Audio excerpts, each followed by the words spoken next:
ഇന്നലെ മുതൽ മെനങ്ങാന്ന് മുതൽ എന്റെ ഓർമ്മ ശരിയാണെങ്കിൽ ബിജെപിക്കാരുടെ വലിയ പ്രചരണം ഇപ്പോ ആരംഭിച്ചിട്ടുണ്ട്. എന്താണ് പ്രചരണം എന്ന് ചോദിച്ചാൽ അതിദാരിദ്ര്യമുക്തമാണ് കേരളം എന്നേതായാലും ബിജെപി അംഗീകരിക്കുകയാണ്. അങ്ങനെ അംഗീകരിച്ചുകൊണ്ട് ബിജെപിയുടെ നേതാക്കന്മാർ പ്രസംഗിക്കുന്നു. എന്താ പ്രസംഗം? ഇതെല്ലാം ആര് തന്നതാണ്? നരേന്ദ്രമോദി കേരളത്തിന് വേണ്ടി പ്രത്യേകമായി തന്നതാണെന്നാണ്. ഈ നാട്ടിലെ ബിജെപി സുഹൃത്തുക്കളെ ഇതാ ഇടതുപക്ഷത്തിന്റെ ഈ വേദിയിൽ നിന്ന് ഇടതുപക്ഷക്കാരൻ വെല്ലുവിളിക്കാൻ ആഗ്രഹിക്കുന്നു. നിങ്ങൾക്ക് ധൈര്യമുണ്ടെങ്കിൽ ഞങ്ങൾ തയ്യാറാണ് ഈ രാജ്യത്ത് ബിജെപി ഭരിക്കുന്ന സംസ്ഥാനങ്ങളിലേക്ക് ഒരു യാത്ര പോകാൻ. ഈ കേരളത്തിലെ ബിജെപിക്കാരൻ ധൈര്യമുണ്ടോ? ഈ കേരളത്തിലെ എല്ലാ നേട്ടങ്ങളുടെയും കാരണം രാജ്യം ഭരിക്കുന്ന നരേന്ദ്രമോദി ഗവൺമെന്റ് ആണെന്ന് ഈ കേരളത്തിലെ ജനങ്ങളുടെ മുന്നിൽ ഒരു ഉളുപ്പുമില്ലാതെ പ്രസംഗിക്കുന്ന ബിജെപിക്കാരാ നിങ്ങളെ ഈ കേരളത്തിലെ മനുഷ്യരാകെ വെല്ലുവിളിക്കുന്നു. ഈ രാജ്യത്ത് ബിജെപി ഭരിക്കുന്ന സംസ്ഥാനങ്ങളിലേക്ക് ഒരു യാത്ര പോകാൻ ഇടതുപക്ഷം ബിജെപിയെ ക്ഷണിക്കുന്നു. ദാരിദ്ര്യമില്ലാത്ത ബിജെപി ഭരിക്കുന്ന ഒരു സംസ്ഥാനം നിങ്ങൾക്ക് കാണിച്ചു തരാൻ കഴിയുമോ?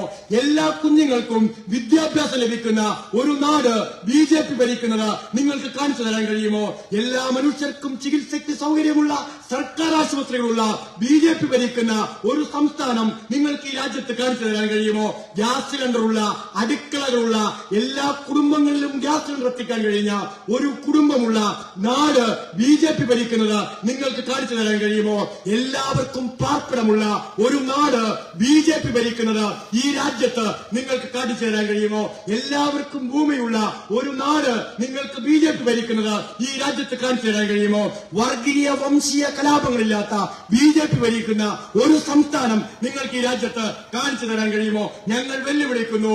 ഈ നാടിനകത്ത് ബിജെപി ഭരിക്കുന്നിടത്ത് ഈ കേരളം കൈവരിച്ച ഏതെങ്കിലും ഒരു നേട്ടത്തെ കേരളത്തിന് മുമ്പ് കൈവരിച്ച ബിജെപി ഭരിക്കുന്ന ഒരു സംസ്ഥാനത്തെ കാണിച്ചു തന്നാൽ നിങ്ങളുടെ വാദം അംഗീകരിക്കാൻ ഈ കേരളം തയ്യാറാണെന്ന് വെല്ലുവിളിച്ചു പറയാൻ കേരളത്തെ മനുഷ്യർ തയ്യാറാണ്. ഇന്ന് കൈവരിച്ചിരിക്കുന്ന എല്ലാ നേട്ടങ്ങളുടെയും നെറുകയിലേക്ക് ഈ കേരളത്തെ കൈപിടിച്ചുയർത്തിയത് 57-ലെ 67-ലെ 80-ലെ 87-ലെ 996-ലെ 2006-ലെ 2016 മുതൽ 25 വരെ തുടർച്ചയായി ഭരിക്കുന്ന ഇടതുപക്ഷ ഗവൺമെന്റുകളായിരുന്നുവെന്ന് ഈ കേരളത്തിന്റെ ചരിത്രം നമ്മളോട് പറയുന്നുണ്ട്. ഐക്യ കേരളത്തിൽ നിന്ന് EMS തുടങ്ങിയ യാത്ര നവകേരളത്തിലേക്ക് സഖാവ് പിണറായി വിജയൻ മുന്നോട്ട് കൊണ്ടുപോകുന്ന അഭിമാനകരമായ കാഴ്ചയാണ് ഇന്ന് കേരളത്തിൽ നമുക്ക് നോക്കിക്കാണാൻ കഴിയുന്നത്. നാം ആത്മാർത്ഥമായി ചോദിക്കേണ്ട ഒരു ചോദ്യമില്ലേ? ഈ കേരളത്തിലെ ജനാധിപത്യ വിശ്വാസികളായ മതനിരപേക്ഷവാദികളായ ഈ കേരളത്തെ തൊട്ടറിയാൻ കഴിയുന്ന എല്ലാ സാധാരണക്കാരായ മനുഷ്യരും ഹൃദയത്തോട് ചേർത്ത് തന്നെ കരങ്ങൾ വെച്ച് സ്വയം ചിന്തിക്കേണ്ടതും ആലോചിക്കേണ്ടതുമായ ഒരു കാര്യമില്ലേ?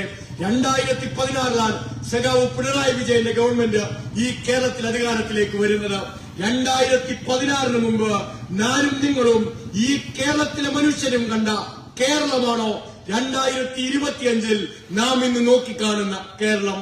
2016 ഈ കേരളം തകർന്നടിഞ്ഞു പോയൊരു സംസ്ഥാനമായിരുന്നെങ്കിൽ ആ തകർന്നടിഞ്ഞു പോയ UDF-കാരൻ മുച്ചൂടെ മുടിച്ച ഈ കേരളത്തിനകത്തെ എല്ലാ വിഭവങ്ങളെയും തൊള്ളയടിച്ച് ഈ കേരളത്തിന്റെ സാമൂഹ്യ അന്തരീക്ഷത്തെ നശിപ്പിച്ച് വികസന രംഗങ്ങളെ താറുമാറാക്കി കടന്നുപോയ ആ UDF ഗവൺമെന്റ് ഉപേക്ഷിച്ചു പോയ കേരളമാണോ 2025 ഇന്ന് നമ്മുടെ നേരെ ഞാനും നിങ്ങളും ജീവിക്കുന്ന ഈ കൊച്ചു കേരളമെന്ന് നാം ആത്മാർത്ഥമായി ചിന്തിക്കേണ്ടതാണ്. നമ്മുടെ കേരളം എത്രയോ മുന്നോട്ട് പോയിരിക്കുന്നു. 2016 നിന്ന് 2025 നാം എത്തുമ്പോ ഒരിക്കലും ഈ കേരളത്തിനകത്ത് നടപ്പിലാവില്ലെന്ന് എല്ലാവരും വിചാരിച്ചിരുന്ന, എല്ലാവരും എഴുതിത്തള്ളിയ എത്രയോ പദ്ധതികൾ ഈ കേരളത്തിനകത്ത് നടപ്പിലായിരിക്കുന്നു. ഈ കേരളം ഇന്ന് ലോകത്തിന്റെ നെറുകയിലേക്ക് ലോകം ശ്രദ്ധിക്കുന്ന ഒരു രാജ്യത്തിന്റെ ഭാഗമായ സംസ്ഥാനമായി മാറിക്കഴിഞ്ഞിരിക്കുന്നു. എങ്ങനെയാണ് ഈ നേട്ടങ്ങളെ നമുക്ക് കയ്യെത്തിപ്പിടിക്കാൻ കഴിഞ്ഞത്? 2016 ഈ കേരളത്തെ ഇടതുപക്ഷ ഗവൺമെന്റിനെ കേരളത്തിലെ ജനങ്ങൾ ജയിപ്പിക്കുമ്പോ 600 വാഗ്ദാനങ്ങളാണ് അന്ന് ഈ കേരളത്തിലെ മനുഷ്യരോട് ഇടതുപക്ഷ ഗവൺമെന്റ് ജനാധിപത്യ മുന്നണി പങ്കുവച്ചത്. നാം ചിന്തിക്കേണ്ട ഒരു കാര്യമുണ്ട്. കേരളവും ലോകവും ഇന്ത്യയിലെ മറ്റ് സംസ്ഥാനങ്ങളും നോക്കിക്കാണുന്നതും മാതൃകയാക്കേണ്ടതുമായ ഒരു കാര്യമുണ്ട്. നമ്മളുടെ കുഞ്ഞുങ്ങളുടെ പ്രോഗ്രസ് റിപ്പോർട്ട് നമ്മുടെ രക്ഷിതാക്കൾ എന്ന നിലയിൽ ഇവിടെ ഇരിക്കുന്നവരെല്ലാം ഒപ്പുവെക്കാറുണ്ട്. എന്നാൽ ഒരു ജനങ്ങൾ തിരഞ്ഞെടുത്ത ഒരു ഗവൺമെന്റ് തങ്ങളുടെ ഭരണകാലത്ത് ഒരു വർഷം പോലും വിടാതെ പ്രോഗ്രസ് റിപ്പോർട്ട് ഇറക്കുന്ന കാഴ്ച കേരളത്തിന് മാത്രം അവകാശപ്പെട്ടതും ഇടതുപക്ഷ ജനാധിപത്യ മുന്നണിക്ക് മാത്രം ലോകത്തോട് പങ്കുവെക്കാൻ കഴിയുന്ന മാതൃകയുമായി മാറിയത് ഞാനും നിങ്ങളും കണ്ടതാണ്. നിങ്ങൾ നോക്കൂ, 2016 അധികാരത്തിലേക്ക് വരുന്ന ഒരു ഗവൺമെന്റ് 600 വാഗ്ദാനങ്ങൾ ഈ കേരളത്തിലെ മനുഷ്യരുടെ മുന്നിൽ അവതരിപ്പിക്കുമ്പോ ഓരോ വർഷം തങ്ങളുടെ ഗവൺമെന്റിന്റെ കാലാവധി പൂർത്തിയാകുമ്പോഴും ആ വർഷം നടപ്പിലാക്കിയ പദ്ധതികളെ സംബന്ധിച്ച് ഉണ്ടായ പുരോഗതിയെ സംബന്ധിച്ച് പ്രോഗ്രസ് റിപ്പോർട്ട് ഈ കേരളത്തിന് മുന്നിൽ ഇടതുപക്ഷ ഗവൺമെന്റ് അവതരിപ്പിച്ചു. നിങ്ങൾ നോക്കൂ, ഈ കേരളത്തിന്റെ ഭൂതകാലത്തിലോ ഈ ഇന്ത്യയിലെ മറ്റേതെങ്കിലും സംസ്ഥാനത്തിന്റെ ചരിത്രത്തിലോ ഇങ്ങനെ പ്രോഗ്രസ് റിപ്പോർട്ട് ഇറക്കി ഭരണത്തെ മുന്നോട്ട് കൊണ്ടുപോയ ഒരു ഗവൺമെന്റിന്റെ മാതൃകയെ UDF-നോ BJP-ക്കോ ചൂണ്ടിക്കാണിക്കാൻ ഉണ്ടാകുമോ? അങ്ങനെ 9 വർഷക്കാലം ഈ കേരളത്തിനകത്ത് 2 ഗവൺമെന്റുകൾ പൂർത്തിയാക്കുമ്പോ ഈ 9 വർഷക്കാലവും ഗവൺമെന്റ് പറഞ്ഞത് എന്താണെന്നും ആ പറഞ്ഞതിൽ നിന്ന് എന്താണ് നടപ്പിലാക്കിയതെന്നും ആ നടപ്പിലാക്കിയതിൽ എത്രമാത്രം പുരോഗതി നമുക്ക് കൈവരിക്കാനായെന്നും ആ പുരോഗതിയിൽ നിന്ന് ഇനി എന്താണ് നമുക്ക് കയ്യെത്തിപ്പിടിക്കാനുള്ളതെന്നും ഒരു ഗവൺമെന്റ് തുറന്ന മനസ്സോടെ ജനങ്ങളോട് സമ്മതിക്കുന്ന മനോഹരമായ കാഴ്ച ഈ കേരളം കഴിഞ്ഞ 9 വർഷം കൊണ്ട് തുടർച്ചയായി കാണുന്നത് അഭിമാനത്തോടെ അല്ലാതെ എങ്ങനെയാണ് കേരളത്തിന് ഓർത്തെടുക്കാൻ കഴിയുന്നത്? നിങ്ങൾ നോക്കൂ, കഴിഞ്ഞ നിയമസഭാ സമ്മേളനം ഈ കേരളത്തിൽ ചേരുമ്പോ ആ നിയമസഭാ സമ്മേളനത്തിൽ കേരളത്തിന്റെ ആരോഗ്യമന്ത്രി ഒരു പ്രധാനപ്പെട്ട വാർത്ത ആരോഗ്യമന്ത്രി എന്ന നിലയിൽ നിയമസഭയിൽ ഈ കേരളത്തോടും രാജ്യത്തോടും സംവദിച്ചു. ആ വാർത്ത മറ്റൊന്നുമായിരുന്നില്ല, നമ്മുടെ ശിശുമരണ നിരക്കിനെ സംബന്ധിച്ച് ഏറ്റവും അവസാനം പുറത്തേക്ക് വന്ന കണക്കാണ്. നിങ്ങൾ മനസ്സിലാക്കേണ്ടത്, ലോകത്തിന്റെ എല്ലാ സമ്പത്തും ഇന്ന് കേന്ദ്രീകരിച്ചിരിക്കുന്ന മുതലാളിത്തത്തിന്റെ ഏറ്റവും പ്രധാനപ്പെട്ട രൂപമെന്ന് ലോകം വിശ്വസിക്കുന്ന നാടിന്റെ പേര് അമേരിക്ക എന്നാണ്. തങ്ങളാണ് ലോക നേതാക്കന്മാരെന്നാണ് അമേരിക്ക അവകാശപ്പെടുന്നത്. മലയാളികൾ അഭിമാനിക്കണം, നാം ഓരോരുത്തരും അഭിമാനിക്കണം. ആ ലോക മുതലാളിത്തത്തിന്റെ നെറുകയിലുള്ള അമേരിക്കയിൽ ശിശുമരണ നിരക്ക്, പ്രിയപ്പെട്ടവരെ, 1000 കുഞ്ഞുങ്ങൾ ജനിച്ചു വീഴുമ്പോ ഒരു കുഞ്ഞ് ജനിച്ച് 1 വയസ്സ് തികയുന്നതിന് മുമ്പ് മരണപ്പെടുന്ന കണക്കായി ശിശുമരണ നിരക്കിനെ നാം അടയാളപ്പെടുത്തുമ്പോ അമേരിക്കയുടെ ശിശുമരണ നിരക്ക് 6 ആണെങ്കിൽ, പ്രിയപ്പെട്ടവരെ, ഇടതുപക്ഷ ഗവൺമെന്റ് 9 വർഷം തുടർച്ചയായി കേരളത്തിന്റെ ഭരണം പൂർത്തിയാക്കുമ്പോ ഈ കേരളം അമേരിക്കയും പിന്തള്ളി ശിശുമരണ നിരക്കിന്റെ കാര്യത്തിൽ 6 അമേരിക്കയുടെ കണക്കെങ്കിൽ 5 എത്തി എന്നത് ഈ കേരളത്തിലെ എല്ലാ മനുഷ്യർക്കും അഭിമാനിക്കാൻ കഴിയുന്ന ഒരു പ്രഖ്യാപനവും കണക്കുമായി എങ്ങനെയാണ് നമുക്ക് കാണാതിരിക്കാൻ കഴിയുന്നത്? നിങ്ങൾ മനസ്സിലാക്കേണ്ടത്, നരേന്ദ്രമോദി ഭരിക്കുന്ന ഈ ഇന്ത്യയിൽ ഇന്ത്യൻ ഗവൺമെന്റ് പുറത്തുവിട്ട കണക്കനുസരിച്ച് BJP ഗവൺമെന്റിന് കീഴിലെ ഈ ഇന്ത്യ മഹാരാജ്യത്ത് ശിശുമരണ നിരക്ക് ഇന്ന് ലിഖിതമായി രേഖപ്പെടുത്തിയിരിക്കുന്നത് 32 ആണെങ്കിൽ, ആ നരേന്ദ്രമോദിയുടെ ഇന്ത്യയിലെ ഒരു കൊച്ചു സംസ്ഥാനമായി കേരളത്തിൽ നാം അടയാളപ്പെടുത്തിയിരിക്കുന്ന ശിശുമരണ നിരക്ക് 5 ആണ് എന്ന് നാം ആലോചിക്കേണ്ടതായിട്ടുണ്ട്. എന്താണ് BJP-യിലും ഇടതുപക്ഷവുമായുള്ള വ്യത്യാസം? ഈ ശിശുമരണ നിരക്കിൽ 32ഉം 5ഉമാണ് കേരളവും ഇന്ത്യയും തമ്മിലുള്ള വ്യത്യാസമെങ്കിൽ, ഇതിലും ബഹുദൂരമാണ് ഇന്ത്യയിലെ പരിസ്ഥിതിയും നാം ജീവിക്കുന്ന ഈ കേരളത്തിലെ പരിസ്ഥിതിയുമെന്ന് നാം തിരിച്ചറിയേണ്ടതായിട്ടുണ്ട്. ഈ മാറ്റത്തെ എങ്ങനെയാണ് നമുക്ക് അടയാളപ്പെടുത്താൻ കഴിയുന്നത്? ഒരു നാട് മുന്നോട്ട് പോവുകയാണെന്നും വികസിക്കുകയാണെന്നും ഈ നാട് ലോകത്തിന് മാതൃകയാണെന്നും വെറുതെയല്ല ഈ കേരളത്തിലെ ഇടതുപക്ഷവും ജനങ്ങളും പറയുന്നത്. ഈ സൂചികകൾ നിങ്ങൾ ഓരോന്നും പരിശോധിക്കുക. ശിശുമരണ നിരക്ക് നിങ്ങൾ പരിശോധിക്കുക, മാതൃമരണ നിരക്ക് നിങ്ങൾ പരിശോധിക്കുക, ആയുർദൈർഘ്യം നിങ്ങൾ പരിശോധിക്കുക, ചികിത്സാ സൗകര്യങ്ങൾ നിങ്ങൾ പരിശോധിക്കുക, വിദ്യാഭ്യാസവും സാക്ഷരതയും നിങ്ങൾ പരിശോധിക്കുക, ഈ കേരളത്തിനകത്തെ വ്യവസായ അന്തരീക്ഷം നിങ്ങൾ പരിശോധിക്കുക. എവിടെയാണ് രാജ്യത്തിന്റെ ശരാശരിയിൽ നിന്ന് കേരളം താഴെ പോയിട്ടുള്ളത്? നാം മനസ്സിലാക്കേണ്ടത്, രാജ്യത്തിന്റെ ശരാശരിയിൽ ഞാൻ ഈ പറഞ്ഞ എല്ലാ ലോക മാനദണ്ഡങ്ങളിലും കേരളം രാജ്യത്തിന്റെ ശരാശരിയേക്കാൾ ബഹുദൂരം മുന്നിലാണെന്ന് തിരിച്ചറിയുമ്പോഴാണ് ഇത് കേരളം കൈവരിച്ച നേട്ടമാണെന്ന് ആത്മാർത്ഥമായി നമുക്ക് തിരിച്ചറിയാൻ കഴിയുന്നത്. ഇന്ത്യ കിതയ്ക്കുമ്പോഴാണ് കേരളം കുതിക്കുന്നത്. നരേന്ദ്രമോദി ഭരിക്കുന്ന ഈ ഇന്ത്യ മഹാരാജ്യം ലോകത്തിന് മുന്നിൽ ലോകത്തിന്റെ പല സൂചികകളും കിതയ്ക്കുമ്പോഴാണ് ഈ കൊച്ചു കേരളം കുതിക്കുന്നത് എന്ന് നാം തിരിച്ചറിയണം. ഈ വ്യത്യാസമാണ് BJP ഭരണവും ഇടതുപക്ഷ ഭരണവും തമ്മിലുള്ള വ്യത്യാസം. ശിശുമരണ നിരക്കിൽ, മാതൃമരണ നിരക്കിൽ, ഒരു മനുഷ്യന്റെ ജീവിത ദൈർഘ്യം എന്ന കണക്കിൽ എല്ലാം ഈ കേരളം മുന്നേറുമ്പോ ഈ കേരളത്തിൽ നടന്നുകൊണ്ടിരിക്കുന്ന അടിസ്ഥാന വികസനം ഈ നാട്ടിലെ മനുഷ്യന്റെ ജീവിതത്തെ മെച്ചപ്പെടുത്തുന്നതാണെന്ന് തെളിയിക്കുന്നതാണ് പുറത്തു വന്നിരിക്കുന്ന ഈ കണക്കുകളെല്ലാം എന്ന് പ്രിയപ്പെട്ടവരെ നാം മനസ്സിലാക്കേണ്ടതായിട്ടുണ്ട്. ജനക്ഷേമകരമായ പ്രവർത്തനങ്ങൾ ഏറ്റെടുക്കുന്നതിൽ ഈ കേരളം ഒന്നാമതല്ലേ? നിങ്ങൾ നോക്കൂ, ഈ രാജ്യത്ത് ഏറ്റവും അധികം ക്ഷേമ പെൻഷൻ വാങ്ങിക്കുന്ന സംസ്ഥാനം ഈ കൊച്ചു കേരളമാണ്. ഏറ്റവും അധികം തുക ക്ഷേമ പെൻഷനായി ഈ കേരളത്തിനകത്ത് മനുഷ്യർക്ക് ഇന്ന് കൊടുക്കുന്ന ഗവൺമെന്റ് കേരളത്തിലെ ഇടതുപക്ഷ ഗവൺമെന്റാണ്. എന്തിനാണ് നാം ക്ഷേമ പെൻഷൻ കൊടുക്കുന്നത്? ചിലർ പറയുന്നത് ക്ഷേമ പെൻഷൻ കൊടുക്കുന്നത് കൈക്കൂലിയായിട്ടാണെന്നാണ്. കേരളത്തിലെ പ്രധാനപ്പെട്ട നേതാവ്, കോൺഗ്രസിന്റെ നേതാവ് പറഞ്ഞത്, കെ.സി. വേണുഗോപാൽ പ്രഖ്യാപിച്ചത് കൈക്കൂലിയാണ് കേരളത്തിലെ ഇടതുപക്ഷ ഗവൺമെന്റ് കൊടുക്കുന്നതെന്നാണ്. പഴയ നയനാർ ഗവൺമെന്റിന്റെ കാലത്ത് ഈ കേരളത്തിൽ ക്ഷേമ പെൻഷൻ നടപ്പിലാക്കാൻ കേരളത്തിലെ ഗവൺമെന്റ് തീരുമാനിക്കുമ്പോ അന്നും ഇതേ വിദണ്ഡമായ വാദം ഈ കേരളത്തിൽ ഉയർത്തിയവരാണ് കോൺഗ്രസുകാരെന്ന് നാം ഓർത്തെടുക്കേണ്ടതായിട്ടുണ്ട്. അന്ന് സഖാവ് നയനാറിന്റെ ഗവൺമെന്റ് കേരളത്തിൽ ക്ഷേമ പെൻഷൻ കൊടുക്കാൻ തീരുമാനിക്കുമ്പോ ധൂർത്താണ് നിങ്ങൾ നടത്താൻ പോകുന്നതെന്നും പ്രത്യുൽപാദനപരമല്ല നിങ്ങളുടെ പദ്ധതിയെന്നും ഈ പദ്ധതി കേരളത്തെ നാശത്തിലേക്കാണ് നയിക്കാൻ പോകുന്നതെന്നും പ്രഖ്യാപിച്ചവരായിരുന്നു ഈ കേരളത്തിലെ കോൺഗ്രസുകാരെന്ന് മലയാളികളെ നമുക്ക് എങ്ങനെയാണ് മറക്കാൻ കഴിയുന്നത്? ക്ഷേമ പെൻഷൻ കൈക്കൂലിയാണെന്ന് പറയുന്നവരോട് അന്ന് നയനാർ വളരെ സുന്ദരമായൊരു മറുപടി ഈ കേരളത്തോട് അന്ന് 1980-ൽ പങ്കുവച്ചിട്ടുണ്ട്. നാം ഓർത്തെടുക്കേണ്ട മറുപടി അത് തന്നെയാണ്. അന്ന് നയനാർ നിയമസഭയിൽ പ്രസംഗിക്കുന്നുണ്ട്. എന്തിനാണ് ഞങ്ങൾ ഇടതുപക്ഷം ക്ഷേമ പെൻഷൻ കൊടുക്കുന്നത്? നയനാർ വിശദീകരിക്കുകയാണ്. ഈ നാട്ടിലെ സാധാരണക്കാരായ മനുഷ്യരാൽ തൊഴിലാളികൾ ഈ നാടിനെ സൃഷ്ടിക്കുന്നതിൽ, ഈ രാഷ്ട്രം പടുത്തുയർത്തുന്നതിൽ വിയർപ്പുതുള്ളികൾ ഒഴുക്കി കഷ്ടപ്പെടുന്നവരാണ് ഈ കേരളത്തിലെ തൊഴിലാളി വർഗം.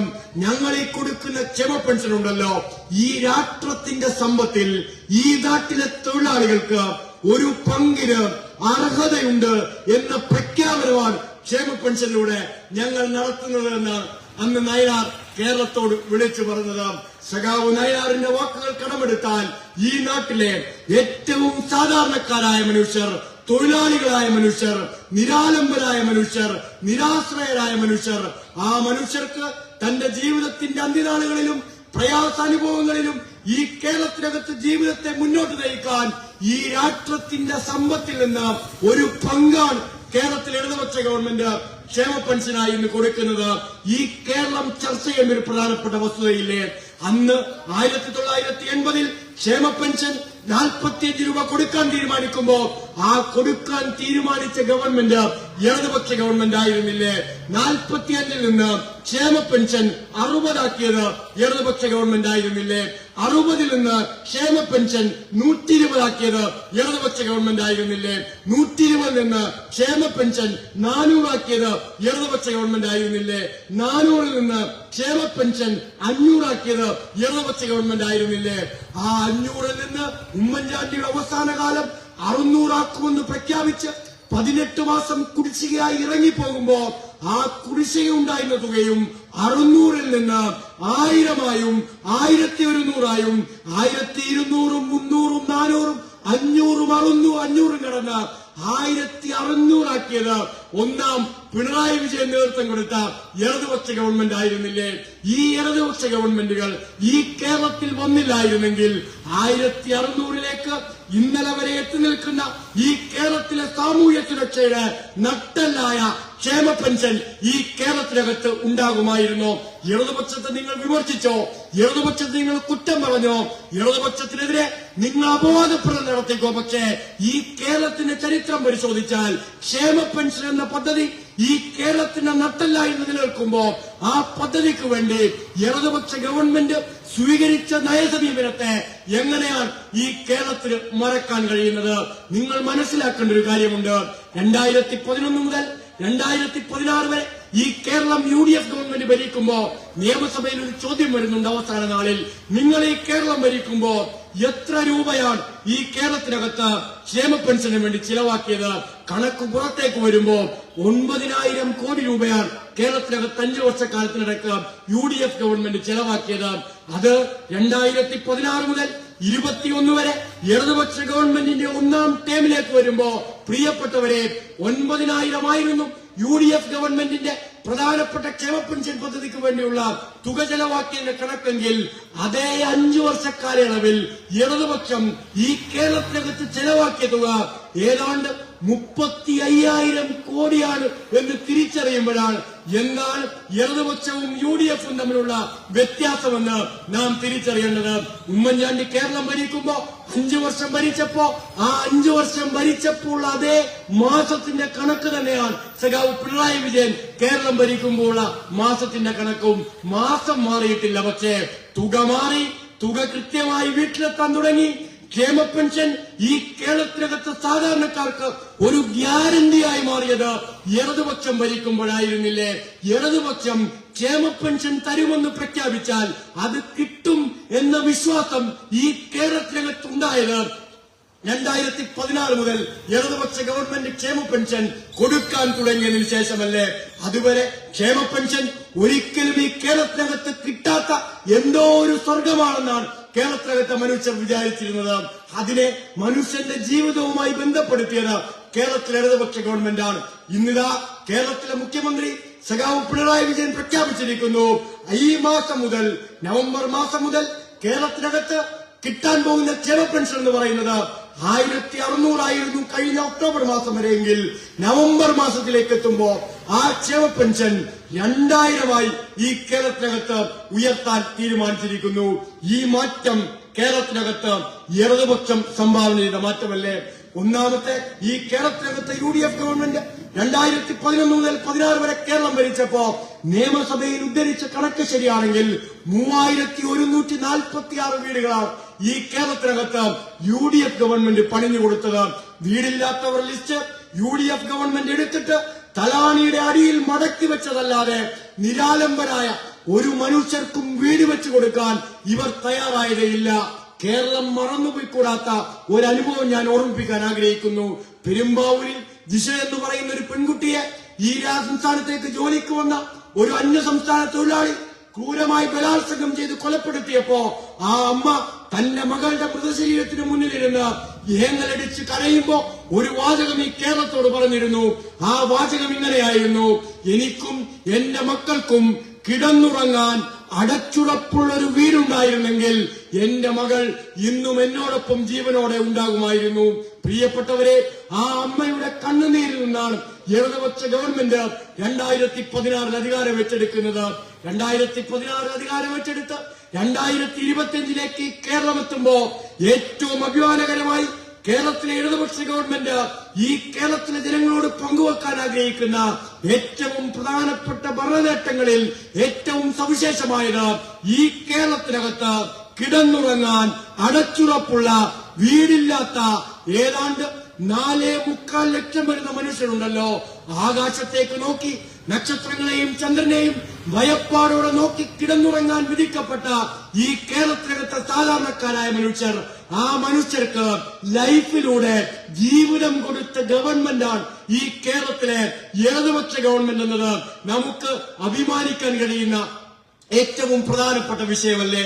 നാം ആലോചിക്കേണ്ടത് 4.25 ലക്ഷം ജീവിതങ്ങളെയാണ് ഈ കേരളത്തിനകത്ത് ഇടതുപക്ഷ ഗവൺമെന്റ് ലൈഫിലൂടെ ചേർത്ത് പിടിച്ചത്. ഇതാ ഈ ഗവൺമെന്റിന്റെ കാലാവധി പൂർത്തിയാക്കപ്പെടുമ്പോ കേരളത്തിലെ ഗവൺമെന്റും ജനങ്ങളും വിശ്വസിക്കുന്നത് 5.5 ലക്ഷം വരുന്ന ഈ കേരളത്തിനകത്തെ വീടില്ലാത്ത മനുഷ്യർക്ക് വീട് കൊടുക്കുന്ന ഗവൺമെന്റായി കഴിഞ്ഞ 9 വർഷക്കാലത്തെ ഇടതുപക്ഷ ഗവൺമെന്റ് മാറും എന്നാണ്. വീടില്ലാത്തവന് വീട്, ഭൂമിയില്ലാത്തവന് ഭൂമി, പാർപ്പിടം വേണ്ടവന് പാർപ്പിടം, അവന് പാർപ്പിടത്തിന് സൗകര്യമില്ലെങ്കിൽ ഫ്ളാറ്റ് സമുച്ചയം, അങ്ങനെ വിവിധങ്ങളായ ശ്രേണികളിൽ ഈ നാട്ടിലെ സാധാരണക്കാരായ മനുഷ്യരെ ചേർത്ത് പിടിച്ച് ഗവൺമെന്റ് മുന്നോട്ട് പോകുന്ന കാഴ്ച ഞാനും നിങ്ങളും കാണുന്നു. ഈ കേരളത്തിനകത്ത് ആരോഗ്യരംഗത്ത് വന്ന മാറ്റത്തെപ്പറ്റി പറഞ്ഞാൽ ഈ യോഗം തന്നെ നമുക്ക് പൂർത്തിയാക്കാൻ കഴിയില്ല. ആരോഗ്യരംഗത്ത് വന്ന മാറ്റം, ഏറ്റവും അധികം സൗജന്യ ചികിത്സ ഈ രാജ്യത്ത് കൊടുക്കുന്ന സംസ്ഥാനത്തിന്റെ പേര് കേരളം എന്നാണ്. ഇങ്ങനെ ആരോഗ്യരംഗത്ത് വന്ന മാറ്റം, കാർഷിക രംഗത്ത് വന്ന മാറ്റം, വികസന രംഗത്ത് വന്ന മാറ്റം നിങ്ങൾ നോക്കൂ. നാഷണൽ ഹൈവേ വികസനം ഇന്ന് കാസർഗോഡ് മുതൽ തിരുവനന്തപുരം മുതൽ ഒരു കടലിലമ്പം പോലെ പൂർത്തിയായിക്കൊണ്ടിരിക്കുമ്പോ ഇതിവിടെ നടപ്പിലാവില്ല എന്നാണ് ഈ കേരളത്തിലെ മനുഷ്യരെല്ലാം വിശ്വസിച്ചിരുന്നത്. ചാണ്ടി സാർ ബഹുമാന്യനാണ്, ആരാധ്യനാണ്. അദ്ദേഹം ഇട്ടിരുന്ന കല്ലുകളെല്ലാം പൊറുക്കി വെച്ചിട്ടാണ് നാഷണൽ ഹൈവേ അതോറിറ്റി, അന്ന് നാഷണൽ ഹൈവേ അതോറിറ്റിയുടെ ഓഫീസും പൂട്ടി ഈ കേരളത്തിൽ നിന്ന് ടാറ്റാ ബേബി പറഞ്ഞു പോയത്. പക്ഷേ ആ നാഷണൽ ഹൈവേ അതോറിറ്റിയെ തിരിച്ച് കേരളത്തിലേക്ക് കൊണ്ടുവന്ന് ആ നാഷണൽ ഹൈവേ വികസനം എന്ന കേരളത്തിന്റെ ചിരകാല സ്വപ്നത്തെ സാക്ഷാത്കരിക്കാൻ ഈ കേരളത്തിലെ ഇടതുപക്ഷ ഗവൺമെന്റ് ഇല്ലായിരുന്നെങ്കിൽ ഈ കേരളത്തിൽ നാഷണൽ ഹൈവേ വികസനം നടക്കുമായിരുന്നോ? കേരളം ചിന്തിക്കേണ്ട പ്രധാനപ്പെട്ട ചോദ്യമാണ്. വിഴിഞ്ഞം തുറമുഖം ഈ കേരളത്തും രാജ്യത്തിലും ഇന്ന് യാഥാർത്ഥ്യമായി രാജ്യത്തിന്റെ അഭിമാനസ്തംഭമായി നിൽക്കുമ്പോ വിഴിഞ്ഞം തുറമുഖം യാഥാർത്ഥ്യമാക്കാൻ ഇടതുപക്ഷ ഗവൺമെന്റ് സ്വീകരിച്ച സമീപനങ്ങളെ എങ്ങനെയാണ് ഈ കേരളത്തിന് മറക്കാൻ കഴിയുന്നത്? ഇങ്ങനെ വൻകിട പദ്ധതികൾ നടപ്പിലാക്കുന്ന കാര്യത്തിൽ കിഫ്ബി എന്ന ഈ കേരളത്തിന്റെ മുഖച്ഛായ മാറ്റിയ ഏറ്റവും പ്രധാനപ്പെട്ട വികസന പദ്ധതിയിലൂടെ 90,000 കോടി രൂപയുടെ അടിസ്ഥാന വികസന പ്രവർത്തനങ്ങളാണ് കഴിഞ്ഞ 9 വർഷക്കാലം ഈ കേരളത്തിനകത്ത് നടപ്പിലാക്കി പൂർത്തീകരണത്തിലേക്ക് എത്തുന്നത് എന്ന് നാം ഓർത്തെടുക്കേണ്ടതായിട്ടുണ്ട്. ആ പൂർത്തീകരണത്തിലേക്ക് എത്തുന്ന മുഖച്ഛായ മാറിക്കൊണ്ടിരിക്കുന്ന നവകേരളത്തിലേക്ക് കുതിക്കുന്ന ഈ കേരളം ഞാൻ നേരത്തെ സൂചിപ്പിച്ച എല്ലാ സൂചികകളിലും രാജ്യത്തിനും ലോകത്തിനും മാതൃകയായി നിൽക്കുമ്പോൾ ആ മാതൃകയായി നിൽക്കുന്ന ലോകത്തിന്റെ നെറുകയിലേക്ക് ഒരു പ്രഖ്യാപനം കൂടി ഈ കൊച്ചു കേരളം, ഇടതുപക്ഷ കേരളം നടത്താൻ വേണ്ടി പോകുന്നു. ആ പ്രഖ്യാപനം 69ാമത് വാർഷികത്തിലേക്ക് ഈ സംസ്ഥാനം രൂപീകരിക്കപ്പെട്ടതിനു ശേഷം ഈ കേരളം കടക്കാൻ പോകുമ്പോ ലോകം നാളെ കേരളത്തെ ശ്രദ്ധിക്കാൻ പോവുകയാണ്. ഞാനും നിങ്ങളും ജീവിക്കുന്ന ഈ സംസ്ഥാനത്തെ ലോകം നാളെ ഉറ്റുനോക്കാൻ പോകുന്നു. ആ ഉറ്റുനോക്കുന്നതിലേക്ക് എങ്ങനെയാണ് കേരളം നടന്നു നീങ്ങിയത്? രണ്ടാം പിണറായി ഗവൺമെന്റ് 2021 അധികാരത്തിലേക്ക് എത്തുമ്പോ ആ ഗവൺമെന്റിന്റെ 1ാം മന്ത്രിസഭാ യോഗത്തിൽ തീരുമാനിച്ചു, ഈ കേരളത്തെ നമുക്ക് അതിദാരിദ്ര്യമുക്തമായ സംസ്ഥാനമായി പ്രഖ്യാപിക്കണം. ആ പ്രഖ്യാപനം നടത്തി കേരളത്തിലെ ഗവൺമെന്റ് കയ്യും കെട്ടി നോക്കിയിരിക്കുകയായിരുന്നില്ല. ഇന്ന് ചില മാധ്യമങ്ങൾ, ചില വിദഗ്ധരെന്ന വിദൂഷത്തിലിറങ്ങിയ വിദൂഷകന്മാർ, മാസ്ക് വെച്ചിറങ്ങിയ വിദൂഷകന്മാർ ചോദിക്കുന്നത് എങ്ങനെയാണ് ഇങ്ങനൊരു പ്രഖ്യാപനം കേരളത്തിൽ നടത്താൻ കഴിയുന്നത് എന്നാണ്. കേരളത്തിലെ എല്ലാ മനുഷ്യർക്കും അറിയാവുന്നതുപോലെ ഇന്ന് പൊട്ടിമുളച്ച ചില വിദഗ്ധരുടെ ചില വക്രീകരിക്കപ്പെട്ട നിലപാടുകൾ നാം മാറ്റി നിർത്തിയാൽ ഈ കേരളത്തിനകത്തെ മനുഷ്യർ തൊട്ടറിഞ്ഞും അടുത്തറിഞ്ഞും അനുഭവിച്ചതുപോലെ 2021 ഇടതുപക്ഷ ഗവൺമെന്റിന്റെ തീരുമാനപ്രകാരം ഈ കേരളത്തിനകത്ത് ഒരു സർവേ നടത്തപ്പെട്ടു.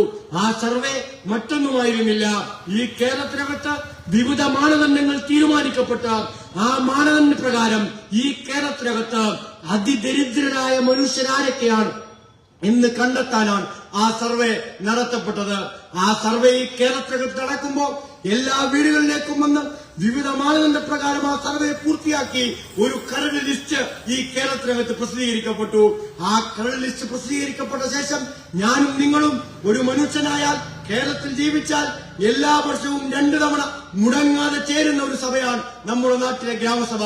ആ ഗ്രാമസഭയിൽ ഈ കേരളത്തിലെ ഓരോ വാർഡ് തിരിച്ചുമുള്ള പഞ്ചായത്ത് അടിസ്ഥാനത്തിലെ ഗ്രാമസഭയിലേക്കകത്ത് ഈ കേരളത്തിനകത്ത് ഗവൺമെന്റ് സർവേയിലൂടെ കണ്ടെത്തിയ അതിദാരിദ്രരായ മനുഷ്യരുടെ പട്ടിക വായിക്കപ്പെട്ടു.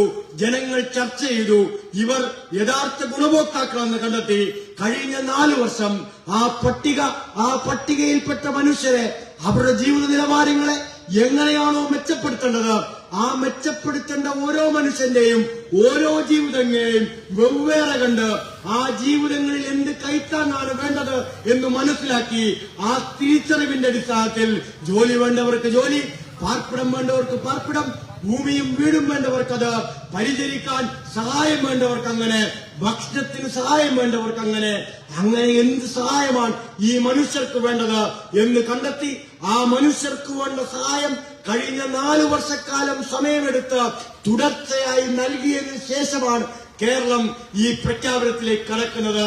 64,006 മനുഷ്യർ, 64,006 കുടുംബങ്ങൾ, അതിദരിദ്രരായ പട്ടികയിലേക്ക് ഈ കേരളം കണ്ടെത്തിയ മനുഷ്യർ, നമ്മുടെ ജനസംഖ്യയിലെ 0.6% വരുന്ന മനുഷ്യർ ഈ രാജ്യത്ത് ഒരു കൊച്ചു സംസ്ഥാനമായ കേരളത്തിൽ നാളെ കേരളത്തിന്റെ മുഖ്യമന്ത്രി സഖാവ് പിണറായി വിജയൻ ലോകത്തോട് പ്രഖ്യാപിക്കാൻ പോകുന്നു, 3.25 കോടി മലയാളികളുടെ മാതൃഭൂമിയായ ഈ കേരളം, ലോകത്തിന് എല്ലാ സൂചികകളിലും മാതൃകയായ കേരളം, ഇടതുപക്ഷ ഗവൺമെന്റ് 9 വർഷക്കാലത്തെ അധികാരം പൂർത്തിയാക്കപ്പെടുമ്പോ ഒരു കമ്മ്യൂണിസ്റ്റ് ഗവൺമെന്റ്, ആ കമ്മ്യൂണിസ്റ്റ് ഗവൺമെന്റിന്റെ അധികാരത്തിന് കീഴിൽ ഈ കേരളം പ്രഖ്യാപിക്കാൻ പോകുന്നു.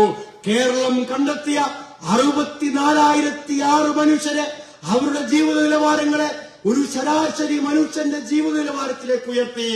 ഒരു ദരിദ്രനായ മനുഷ്യരും ഒരു അതിദരിദ്രനായ മനുഷ്യരുമില്ലാത്ത അതിദാരിദ്ര്യമുക്തമായ നാടാണ് എന്റെയും നിങ്ങളുടെയും കേരളമെന്ന അഭിമാനകരമായ പ്രഖ്യാപനത്തിന് നാളെ കേരളം കാതോർക്കാൻ വേണ്ടി പോവുകയാണ്. നിങ്ങൾ മനസ്സിലാക്കേണ്ടത്, എല്ലാ മനുഷ്യരെയും ചേർത്ത് പിടിച്ച കേരളത്തിലെ ഇടതുപക്ഷ ഗവൺമെന്റ് മുന്നോട്ട് പോകുന്നു.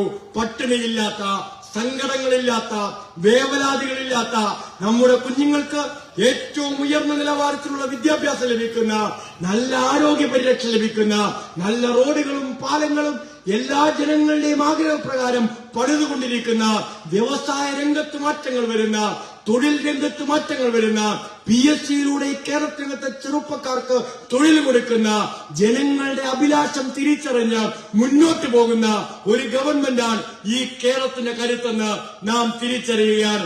ആ കരുത്തിനെ കേരളം ചേർത്ത് പിടിക്കുകയാണ്. ആ കരുത്ത് ഇടതുപക്ഷം ഈ കേരളത്തിലെ ജനങ്ങൾക്ക് വേണ്ടി ചെയ്യാൻ കഴിയുന്നതെല്ലാം പൂർത്തിയാക്കി മുന്നോട്ട് പോവുകയാണ്. കേരളത്തിനകത്ത് UDFകാരനും BJPക്കാരനും ഒരു തെറ്റിദ്ധാരണയുണ്ട്. ഇടതുപക്ഷം രാഷ്ട്രീയമായി മത്സരിക്കുന്നത് UDFിനോടും BJPയോടുമാണ് എന്ന്. എന്നാൽ ഈ ദിനത്തെ കേരളം വരവേൽക്കാനിരിക്കുന്ന ഈ മുഹൂർത്തത്തിൽ ഉൾപ്പെടെ ഞങ്ങൾ പറയാൻ ആഗ്രഹിക്കട്ടെ, കേരളത്തിലെ ഇടതുപക്ഷത്തിന്റെ മത്സരം ഈ UDFകാരനോടോ BJPക്കാരനോടോ അല്ല എന്ന് വ്യക്തമായി തന്നെ പറയാൻ ഞങ്ങൾ ആഗ്രഹിക്കുന്നു. ഞങ്ങൾ മത്സരിക്കുന്നത്, കേരളത്തിലെ ഇടതുപക്ഷം മത്സരിക്കുന്നത്, കേരളത്തിലെ ഇടതുപക്ഷ ഗവൺമെന്റ് മത്സരിക്കുന്നത് ഈ കേരളത്തിലെ സാധാരണക്കാരായ മനുഷ്യന്റെ, ഏറ്റവും സാധാരണക്കാരായ മനുഷ്യ ജീവിതങ്ങളെ ലോകത്തിന്റെ നെറുകയിലുള്ള വികസിത രാജ്യങ്ങളുണ്ടല്ലോ, ആ വികസിത രാജ്യങ്ങളുടെ ജീവിത നിലവാരത്തിലേക്ക് നമ്മുടെ നാട്ടിലെ സാധാരണക്കാരായ മനുഷ്യ ജീവിതങ്ങളെ എത്തിക്കാൻ വേണ്ടി ലോകത്തോടാണ് കേരളത്തിലെ ഇടതുപക്ഷം മത്സരിക്കുന്നതെന്ന് പറയാൻ ഞാൻ ആഗ്രഹിക്കട്ടെ. ആ മത്സരമാണ് ഇന്ന് കേരളം നടത്തിക്കൊണ്ടിരിക്കുന്നത്. ആ ഓട്ടത്തിലാണ് ഇന്ന് കേരളം പങ്കെടുക്കുന്നത്. നമ്മുടെ നാടിനെ ലോകത്തിന്റെ നിറയിലേക്ക് എത്തിക്കാൻ എന്തൊക്കെ ചെയ്യാൻ കഴിയുമോ അതെല്ലാം ചെയ്ത് പൂർത്തീകരിച്ച് ഈ കേരളത്തിലെ ഗവൺമെന്റ് മുന്നോട്ട് പോകുന്നു.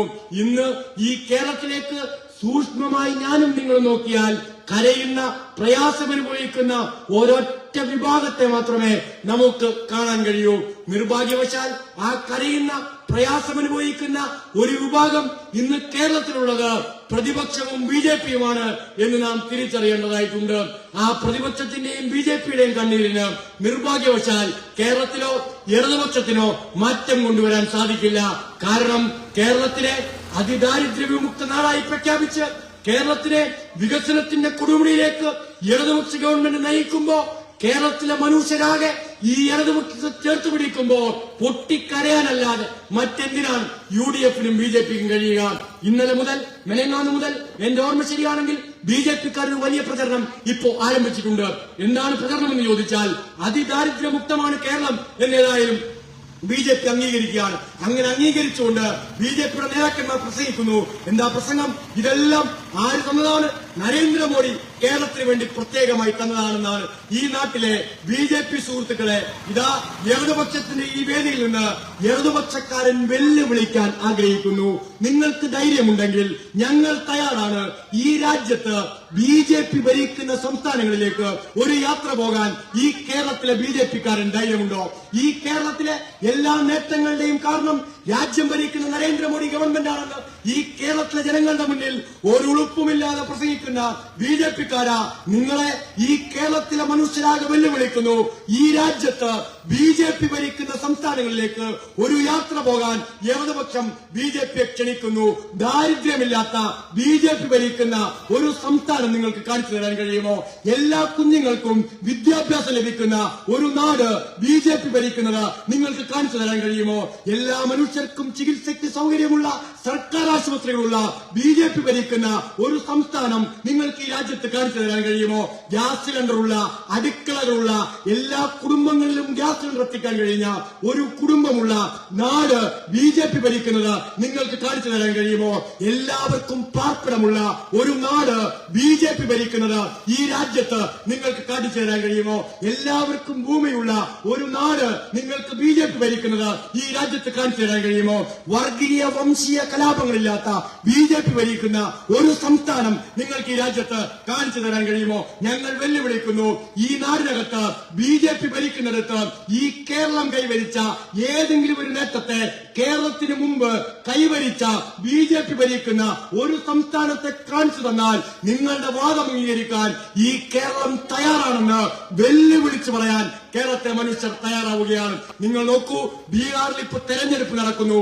ആ ബീഹാറിൽ തെരഞ്ഞെടുപ്പ് നടക്കുമ്പോൾ കേരളത്തിലെ മാധ്യമപ്രവർത്തകർ ബീഹാറിൽ പോയി ബീഹാറിലെ ഗ്രാമങ്ങളിലൂടെ യാത്ര ചെയ്യുമ്പോൾ ആ ബീഹാറിലെ ഗ്രാമങ്ങളിൽ നിന്ന് പുറത്തു വരുന്ന ഞെട്ടിക്കുന്ന വാർത്തകൾ കണ്ടിട്ടും BJP-ക്കാരന് കേരളത്തിന്റെ മാതൃകകളെല്ലാം കേന്ദ്ര ഗവൺമെന്റിനാണെന്ന് പറയാൻ കഴിയണമെങ്കിൽ കാണ്ടാമൃഗത്തെ തോൽപ്പിക്കുന്ന തൊലിക്കട്ടിയാണ് BJP-യുടെ തൊലിക്കട്ടി എന്ന് നമുക്ക് പറയേണ്ടതായി വരും. BJP ഭരിക്കുന്ന BJP-യുടെ സഖ്യകക്ഷി NDA മുന്നണി ഭരിക്കുന്ന ഡബിൾ എഞ്ചിൻ സർക്കാരാണ് ബീഹാറിൽ ഭരിക്കുന്ന പ്രഖ്യാപിക്കുമ്പോ ഗ്യാസ് സിലിണ്ടർ അറ്റത്ത് കയറ്റി എന്തിനാണ് ഗ്യാസ് സിലിണ്ടർ എന്നറിയാതിരിക്കുന്ന വീട്ടമ്മമാരെ ബീഹാറിൽ നാം കാണുന്നു.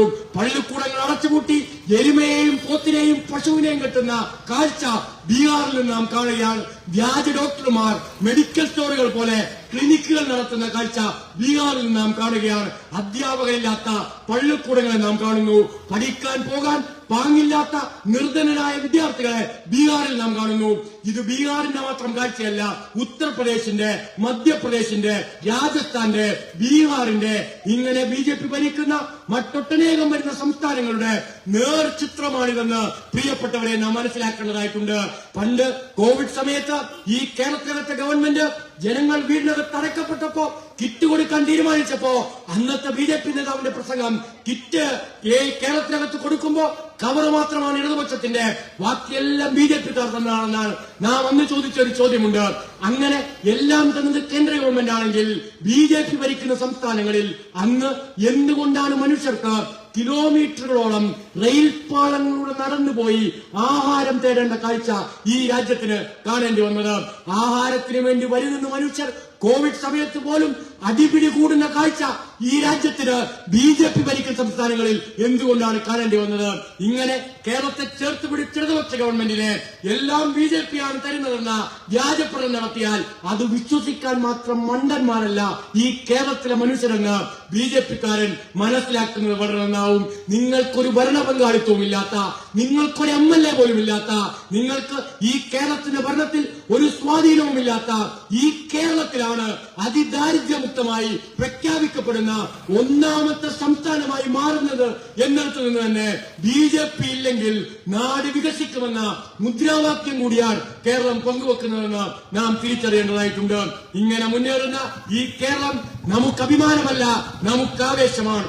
ഈ കേരളം ഇന്ന് ലോകത്തിന്റെ നെറുകയിലേക്ക്, ശ്രദ്ധയിലേക്ക് എത്തിപ്പെടുമ്പോ, ലോകം ഈ കൊച്ചു കേരളത്തെ ഉറ്റുനോക്കുമ്പോ ഈ കേരളം കൈവരിച്ച എല്ലാ നേട്ടങ്ങളും ഇടതുപക്ഷ ജനാധിപത്യ മുന്നണി ഗവൺമെന്റ് കേരളത്തിലെ മനുഷ്യരെ ചേർത്ത് പിടിച്ച് മുന്നോട്ട് പോയതിന്റെ ഭാഗമായി നാം നേടിയെടുത്തതാണെന്ന ഉറച്ച ബോധ്യം നമുക്കുണ്ടാവുകയാണ്. ഞാൻ അവസാനിപ്പിക്കുന്നു. 2025-ലും 2026-ലും 2 തെരഞ്ഞെടുപ്പുകൾ ഈ കേരളത്തിനകത്ത് നടക്കാൻ പോകുന്നു. ആ തെരഞ്ഞെടുപ്പുകളിൽ ഇടതുപക്ഷത്തിന് അഭൂതപൂർവമായ വിജയമുണ്ടാകുമെന്ന് ഇടതുപക്ഷക്കാരൻ പറയുന്നത് ഈ കേരളത്തിലെ മനുഷ്യരെ ഇടതുപക്ഷത്തിന് വിശ്വാസമുള്ളത് കൊണ്ടാണ്. കേരളത്തിലെ മനുഷ്യരെ ഇടതുപക്ഷത്തിന് വിശ്വാസമുള്ളതിനേക്കാൾ 100 ഇരട്ടി കേരളത്തിലെ മനുഷ്യർക്ക് ഇടതുപക്ഷത്തെ വിശ്വാസമാണ്. കേരളത്തിലെ ഇടതുപക്ഷം ഒരു പദ്ധതി പ്രഖ്യാപിച്ചാൽ, ഒരു തീരുമാനമെടുത്താൽ, ഒരു നയപദ്ധതി മുന്നോട്ട് വെച്ചാൽ അത് നടപ്പിലാക്കുമെന്ന വിശ്വാസമാണ് കേരളത്തിലെ മനുഷ്യർക്കുള്ളത്. ക്ഷേമ പെൻഷൻ മുടങ്ങാതെ വീട്ടിൽ വരുമെന്ന വിശ്വാസമാണ് കേരളത്തിലെ ഇടതുപക്ഷ ഗവൺമെന്റ്. വീടില്ലാത്ത എല്ലാ മനുഷ്യർക്കും വീട് കിട്ടുമെന്ന വിശ്വാസമാണ് കേരളത്തിലെ ഇടതുപക്ഷ ഗവൺമെന്റ്. ദാരിദ്ര്യമുള്ള കുടുംബങ്ങളിൽ അവന്റെ ദാരിദ്ര്യത്തെ മാറ്റാൻ കൈത്താങ്ങായി ഒരു കരം നീട്ടപ്പെടുമെന്ന വിശ്വാസമാണ് കേരളത്തിലെ ഇടതുപക്ഷ ഗവൺമെന്റ് ആരോഗ്യരംഗം ഏറ്റവും ഉയർന്ന നിലവാരത്തിലേക്ക് എത്തും എന്ന വിശ്വാസമാണ് കേരളത്തിലെ ഇടതുപക്ഷ ഗവൺമെന്റ്. ഈ നാട്ടിലെ സാധാരണക്കാരായ മക്കൾ പഠിക്കുന്ന സർക്കാർ പള്ളിക്കൂടങ്ങളെ ലോകത്തിന്റെ നിലവാരത്തിലേക്ക് നെറുകയിലേക്ക് എത്തുന്നു എന്ന വിശ്വാസമാണ് കേരളത്തിലെ ഇടതുപക്ഷ ഗവൺമെന്റ്. ഈ കേരളത്തിനകത്ത് എല്ലാ ജനങ്ങളെയും ജാതിയുടെ, മതത്തിന്റെ, വർഗത്തിന്റെ, എന്തിന് രാഷ്ട്രീയത്തിന്റെ പോലും ഭേദമില്ലാതെ ചേർത്ത് പിടിച്ച് നമ്മുടെ നാടിന്റെ മുന്നേറ്റത്തിന് വേണ്ടി അഹോരാത്രം പോരടിക്കുന്ന, പ്രവർത്തിക്കുന്ന ഏത് പ്രതിസന്ധി, ഏത് പ്രതിബന്ധം തന്റെ മുന്നിൽ വന്നാലും ആ പ്രതിസന്ധിയെയും പ്രതിബന്ധങ്ങളെയും വകവെക്കാതെ ജനങ്ങളുടെ മുന്നിൽ തങ്ങൾ പറഞ്ഞ വാഗ്ദാനങ്ങളെ നടപ്പിലാക്കുമെന്ന ഇച്ഛാശക്തി കൊണ്ട് കേരളത്തെ മുന്നോട്ട് നയിച്ച സഖാവ് പിണറായി വിജയൻ എന്ന കേരളത്തിന്റെ മുഖ്യമന്ത്രിയാണ് ഈ കേരളത്തിന്റെ കരുത്തെന്ന് നാം തിരിച്ചറിയുകയാണ്. ആ കരുത്തൻ, ഈ കേരളത്തിന്റെ ജനമനസ് തിരിച്ചറിഞ്ഞ ഈ കേരളത്തിന്റെ ജനകീയ നായകൻ കേരളത്തിന്റെ വികസന സ്വപ്നങ്ങളെ ചിറകിലേറ്റി ഈ കേരളത്തെ ഉയരങ്ങളിലേക്ക് ഉയർത്താൻ ഈ കേരളത്തിന് നെടുങ്ങൂടാനുള്ള മനുഷ്യൻ, ആ മനുഷ്യൻ ഇന്ന് കേരളത്തിന്റെ മുഖ്യമന്ത്രിയായിരിക്കുമ്പോ ആ മുഖ്യമന്ത്രിയായിരിക്കുന്ന സഖാവ് പിണറായി വിജയൻ ഭരിക്കുന്ന ഇടതുപക്ഷം നേതൃത്വം കൊടുക്കുന്ന ഈ കേരളത്തിലെ ഗവൺമെന്റ് ഉണ്ടല്ലോ, ഈ കേരളത്തിലെ ഏറ്റവും സാധാരണക്കാരായ മനുഷ്യന്റെ കണ്ണീരൊപ്പുന്ന ഗവൺമെന്റായി ഈ നാട്ടിൽ ഇന്ന് ജനക്ഷേമകരമായ പ്രവർത്തനങ്ങളുമായി മുന്നോട്ട് പോകുമ്പോൾ എതിരാളികൾക്ക് പോലും ഈ കേരളത്തിനകത്ത് ഇടതുപക്ഷ ഗവൺമെന്റിനെ അംഗീകരിക്കേണ്ടി വരുമ്പോ ഈ കേരളത്തിലേക്ക് വന്ന പ്രിയങ്കരനായ കർണാടകയിലെ കോൺഗ്രസ് മന്ത്രിക്ക് ഇന്ത്യക്ക് മാതൃകയാണ് ഈ കേരളം എന്ന് പറയേണ്ടി വരുമ്പോ പ്രിയപ്പെട്ടവരെ, അതാണ് നമ്മുടെ നാടിന്റെ അഭിമാനമെന്ന് നാം തിരിച്ചറിയുകയാണ്. Kerala has become the shining model for the rest of India എന്ന് പ്രസംഗിച്ചത് കോൺഗ്രസുകാരാ, ഇടതുപക്ഷക്കാരുമേ ആയിരുന്നില്ല. കർണാടകയിൽ നിന്ന് നിങ്ങളുടെ പരിപാടിക്ക് ക്ഷണിച്ചു കൊണ്ടുവന്ന കർണാടകയിലെ വിദ്യാഭ്യാസ മന്ത്രിയായിരുന്നു എന്ന് നാം തിരിച്ചറിയേണ്ടതായിട്ടുണ്ട്. സഖാവ് പിണറായി വിജയൻ എന്ന കമ്മ്യൂണിസ്റ്റുകാരൻ നേതൃത്വം കൊടുക്കുന്ന ഇടതുപക്ഷം ഭരിക്കുന്ന ഈ കേരളമാണ് ലോകത്ത്, ഇന്ത്യയിലെ മറ്റെല്ലാ സംസ്ഥാനങ്ങൾക്കും തിളങ്ങുന്ന മാതൃക എന്ന് ഈ കേരളത്തിലേക്ക് വരുന്ന കോൺഗ്രസുകാർക്ക് പോലും പ്രസംഗിക്കേണ്ടി വരുന്നുണ്ടെങ്കിൽ ഇതാണ് കേരള വികസനത്തിന്റെ ഇടതുപക്ഷ മാതൃകയെന്ന് അഭിമാനത്തോടെ ഓർത്തെടുത്തുകൊണ്ട് ഞാൻ അവസാനിപ്പിക്കുന്നു. കേരളം ഈ വികസനത്തിന്റെ നെറുകയിലേക്ക് നടന്നു നീങ്ങുമ്പോ ഉത്സവ സമാനമായ അന്തരീക്ഷത്തിൽ ഈ കേരളം ഈ നേട്ടങ്ങളെ കയ്യെത്തിപ്പിടിച്ചതിന്റെ അമിത സന്തോഷത്തിൽ ഈ കേരളത്തിൽ നിലനിൽക്കുമ്പോ ഈ കേരളത്തെ നെറുകയിലേക്ക് ഉയർത്തിയ, വികസനത്തിന്റെ പന്താവിലേക്ക് എടുത്തുയർത്തിയ ഇടതുപക്ഷത്തെയും ഇടതുപക്ഷ ഗവൺമെന്റിനെയും കമ്മ്യൂണിസ്റ്റ് പ്രസ്ഥാനങ്ങളെയും ചേർത്ത് പിടിച്ച് നമുക്ക് മുന്നോട്ട് നീങ്ങാം. ഇനിയുമേറെ ദൂരം നമുക്ക് മുന്നോട്ട് പോകാനുണ്ട്. ആ മുന്നോട്ട് പോക്കിന് ഇടതുപക്ഷം തന്നെ ഈ കേരളത്തിൽ തുടർച്ചയോടെ നേതൃത്വം കൊടുക്കട്ടെ എന്ന് പ്രത്യാശിച്ചുകൊണ്ട് അവസാനിപ്പിക്കുന്നു. സഖാക്കളെ, സുഹൃത്തുക്കളെ, നിങ്ങൾക്ക് ഹൃദയാഭിവാദം.